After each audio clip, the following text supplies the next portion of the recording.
JavaScript is extremely versatile, making it an excellent place for the beginner programmer to start. Start small with perhaps an image gallery or programming a response to a button click. And then, as your experience expands, you'll be able to create more complex, detailed projects as well as perhaps some database-driven apps, if you so desire. The sky is the limit. Well, that and your desire to learn.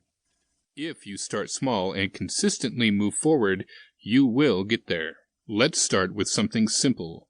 A commonly used first example in many programming languages is the Hello World example. Hence, let's do that one here. It is in a few simple steps.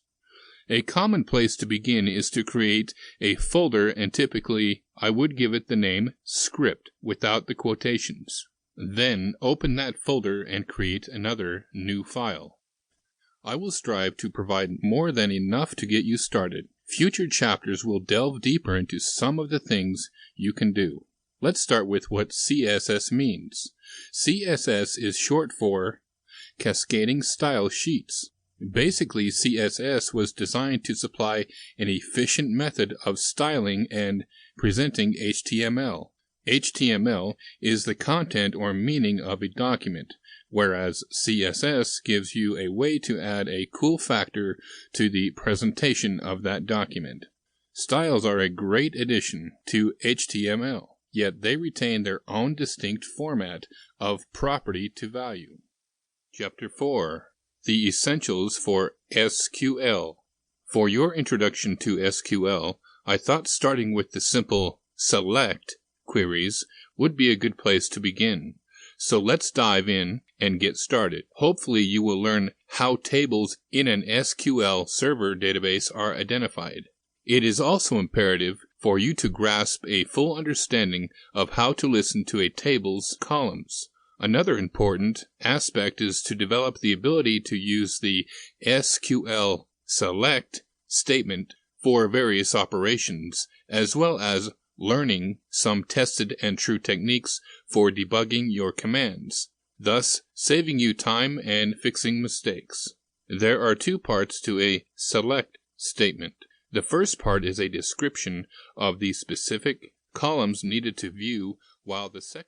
These could range from failing to utilize adopted conventions, or if the wrong function is called, if a variable is not initialized, or even if you use the wrong variable name in the wrong place. Users can sometimes spot the design flaws, while at other times the flaws are not visible to the user and make fixing or improving a program significantly more difficult. Most obvious flaws are spotted when a program encounters the limits of the computer it is running on, such as a lack of processor speed, availability of memory or disk space, or even overwhelming input or output devices.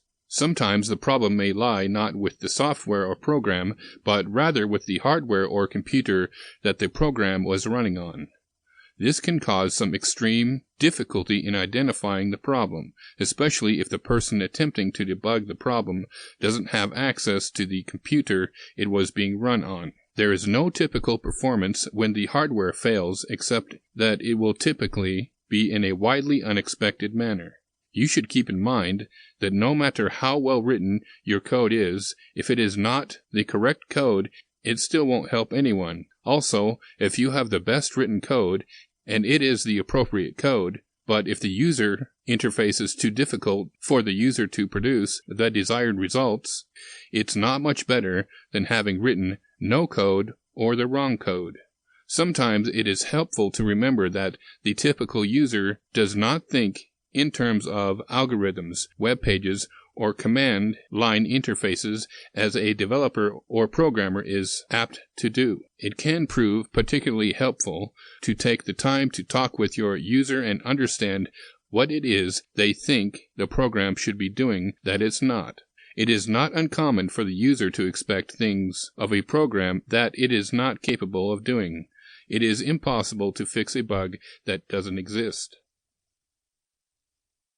To keep listening to this audiobook, I've left you a link in the description so you can do it at no cost thanks to Audible's 30-day free trial.